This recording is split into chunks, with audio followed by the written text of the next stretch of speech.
Now, somebody didn't have legs while I was preaching like this, and suddenly the legs grew out. You know, when your body is sick, you have to spend money, you have to go to the hospital, you have to do a lot of things, you have to live your life out of many achievements you would have achieved. You're going to be bedridden, put on the sick bed, and you will not go far. So, everybody can understand the gift of healing. The profit of it is that you are saved out of sickness and you become sound, right? But do you know the profit of it?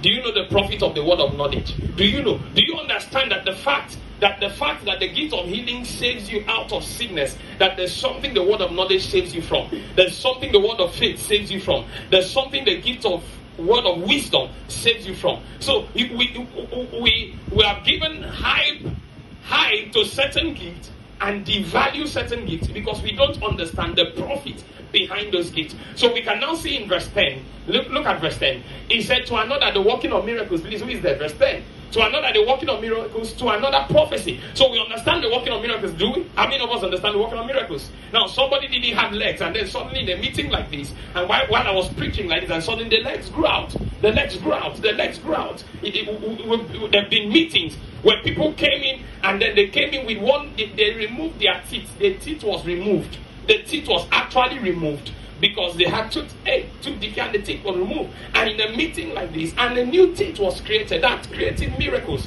Somebody's womb was actually removed. And then in a meeting in the presence of God, a new womb was created. Those are creating miracles. We had all manner of testimonies in this area of miracles and dimensions of miracles. So we know the profit that is connected to miracles, right?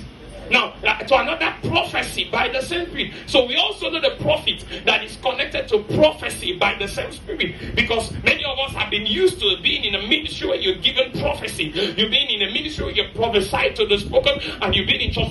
Church last Sunday, you could see the manifestation of the gift of prophecy in our midst. When God began to speak to us and began to prophesy the things that we're going to experience, the things that we're going to see. So we all know the profit of prophecy, right?